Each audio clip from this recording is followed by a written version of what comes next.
You can tell I'm in a good mood tonight because I'm about to make a positive video about my ugly stank whore of a fucking parent. Anyway, sorry. There's this cute video online of this little girl. She tries to draw her mother. It's my favorite video. It's been one of my favorite videos for the past several years. Right next to the Walkie Slosh video, where that guy gets like a fucking Slurpee and he pours in some cough syrup NyQuil into it, and then he's like, Walkie Slosh, and the cashier's looking at him with dead eyes. This is my next favorite video because it's just a mother trying to support her kid, and it kind of reminded me that when my mother was not totally a total hellspawn of a parent, she still did pretty decently in some areas. Like, for example, she was one of those parents where, like, I could come back home from school with, like, a broken fucking rubber band that I found, like, on the floor somewhere, and a bunch of random beads just collected from all over the playground endlessly. Just I'd come home just like with a handmade bracelet, and I'd be like, here mommy, here you go, I made you a bracelet. And then she would just kind of have this dramatic ass, oh my god, oh my god, it's the most beautiful thing I've seen in my life, oh my god. She'd almost cry and shit. And she'd just be like, oh, you made this for me. Oh, it's for me. Oh, she got hella emotional. Would she wear the shit? Fuck no. It's a bunch of dirty fucking beads on a random string. But she'd still be like, oh, my daughter loved me so much that when she went to school, she found a bunch of beads that were pretty and that she thought were pretty, and she put them on a string and said, I hope my mom likes this because I love my mother. And then she gave them to me, which is a beautiful thing in itself.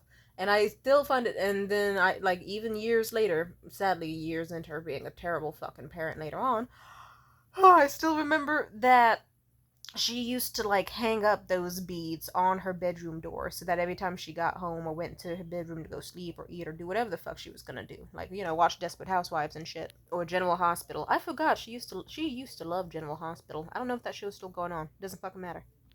But she used to just hang that shit on her door. And it was very cute and adorable. She absolutely would never wear it if I asked her to, even if I asked her to, but she still was like, oh, look at this.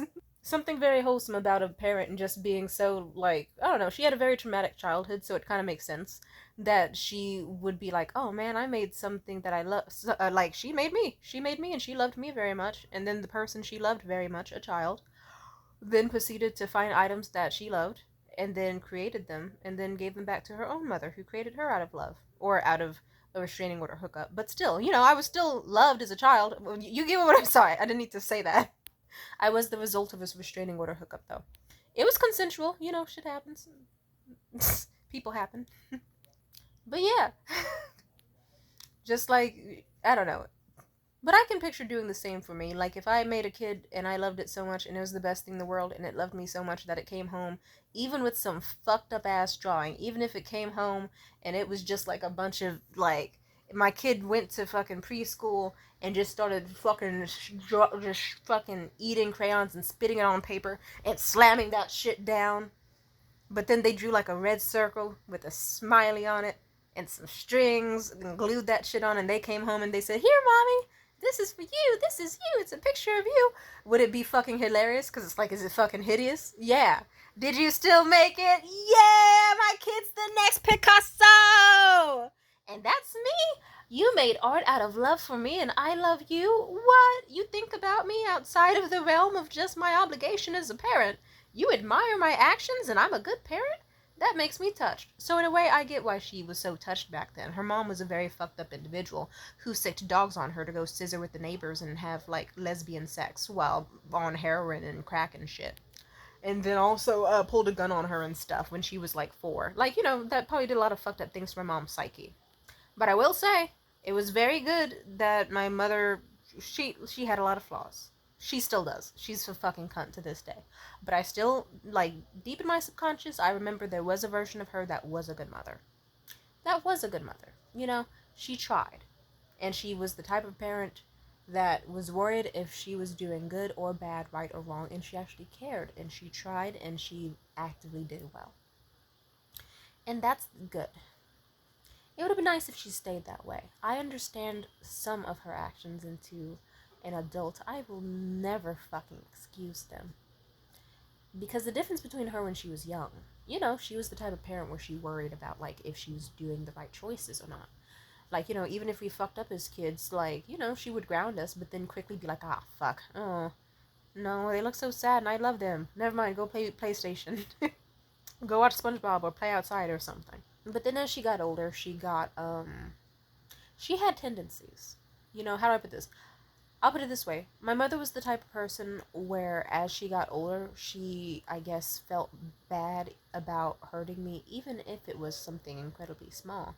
And then I guess she would be embarrassed and sad about, like, even perceiving to make me upset, even if I wasn't at all. If she perceived I was upset, she would get sad, and then that would quickly turn into a flash of, like, defensive, egotistical, like, anger, because she wants to protect herself, I suppose. And then that would turn into her being like, what the fuck, no, she should never be mad at me at all, or sad at me ever, not even a little bit, because I'm a good fucking person. I did so much in her life and she's done bad. And, like, and then next thing you know, she's blowing up at me. And it could be something as inconsequential. Like, let's say it could be like, I remember once, actually, when I was like 14 or so, I got into doing my own skincare and stuff, because obviously Proactive and Neutrogena, fuck that shit. And I researched, like, how to use, like, turmeric and oats and syrups and, like, sugar scrubs and all that. And I made the perfect concoction to use on my face several times a week. And let's just say, I guess she saw it in the fridge and she didn't sniff it, she didn't do anything, she just thought it was like old KFC or whatever. I asked about it, and she said, "Oh, I'm sorry. I thought that was okay, see or something." And me, I didn't want to trip off it. I said, "Oh, it's okay, no worries." And then I just turned my heels and was gonna go and make some more. And then she was like, "Wait, no, Tamia, come back. I feel bad. No, like, don't. I just." And she got defensive. She was like, I thought it was old KFC. I thought it was like old food. I thought it was just, you know." And I would notice that she was anxious, and I'd be like, "No, it's truly fine. I'm not worried. Don't worry. I'm entirely fine about this." And then I'd try to leave again, but then she'd repeat herself, and then eventually that did start frustrating me, because it's like, man, I get it. I'm not mad at you. But then I guess she, like, even if it was the slightest bit of, like, then she could see that as like, ah, she's mocking me, she hates me, she fucking hate. And then next thing you know, she's lashing out or yelling or shipping, or it would just become a huge explosive thing. Whole time I didn't give a shit, because it's like, ma'am, we have more oatmeal and sugar and honey and all that. I, like, in the time of her having a breakdown, I could have just finished making more. I don't know. And let's just say she had a habit of doing that a million times over. And then she also got off on, like, even, like, let's just say she had times where she could have stopped herself and she chose not to, whenever it came to an abusive moment or a breakdown or anything, and that's something I can't forgive. But it's okay. I can aim to not be that way towards my child, and I'll try my best. Mental illness is hard. Ego is hard. A lot of things are hard. Parenting is hard. She didn't need to make it so hard, though, and that's exactly why we're estranged. And I'm never gonna undo that.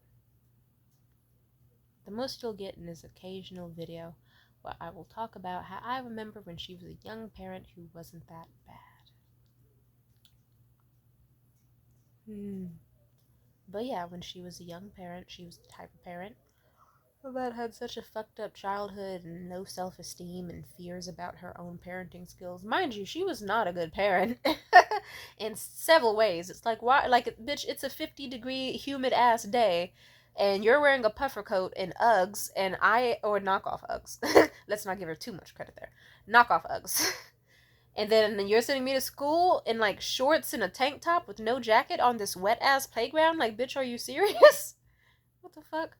But, you know, there would still be occasional moments where it's like, hey, look at me. I'm a kid. And I'm still coming home to be like, I love you, mother. Here's a piece of jewelry because I thought of you. It's made out of dirty beads and random string. And she would still break down on her knees, like, just fucking ecstatic, because it was a sign that she wasn't doing as bad as she fucking thought. Which is a beautiful blessing. Anyway. So I'm looking forward to when I have a kid someday, because it could, I don't know, I'll probably be excited about whatever that motherfucker does. Like, hell yeah. If anything, I have a friend who, is pregnant. Or no, she had her baby already, right? Man, time flies. Beautiful young boy. I'm happy about it. And let's just say, like, she's happy as fuck whenever her son does anything because it'll just be like a video of. She sent me a video of him farting and shitting. And she was such a proud parent about it, and it's like, I understand. It's because it's like that, it's beautiful. It's like, like, children are one of those weird things where it's like, they came from you, they're a part of you, and you get the chance to love a kid in the way that you deserve to get loved, or at least like try, and like hopefully you do well. And so far she's doing great, and now she has a beautiful baby boy who looks just like her, who takes big massive shits, and she laughs her ass off about it, and he smiles at her with so much innocent love. And like, yeah, I don't know. Anyway, it'd be nice to have a family. It is strange now that I'm 24, I actually am thinking about it. Like, it stopped being a, oh, maybe one day, and now it's like, oh, the pandemic made things weird. Because before I was just like, it feels like just yesterday, I was like 19 at my mom's house. And now it's like I'm 24. Like, it still hasn't fully processed that I'm an adult who can do like big girl things. You know? Big girl things. But I'm having fun. And if I one day do get the blessing of a child, I will try my best to remember what the ancestors and the people before me did that maybe I could avoid repeating. And I'll take the lessons of what they did right and apply them. Because believe it or not, there was still some stuff they did right, you know? Like, my mother still did pretty well at like putting food on the table, prioritizing us in some ways, and like healthy diets and exercise, kind of, and stuff like that. And at some point, she was a loving parent. I can't wait to. Well, no, I can wait to be a loving parent. I got shit to work on first, if it wasn't obvious. I would love to be a loving parent, and I'm going to do the inner work first and the outer work, and as much as I can, because I want to make sure the love stays. But just so you know, yeah, I don't know. There's a beauty in like life. Like, the simple things really can be massive. One day you'll just wake up and it's like, hey, there's a person I made, and I guess I'm not doing so bad because they came home with a little fucked up drawing of me, and they look just like me, and they love me so much, and I love them back. Whew. And children are a blessing, and family can be a blessing at times. I'm gonna have a beautiful family someday, and I look forward to it. Anyway, goodbye.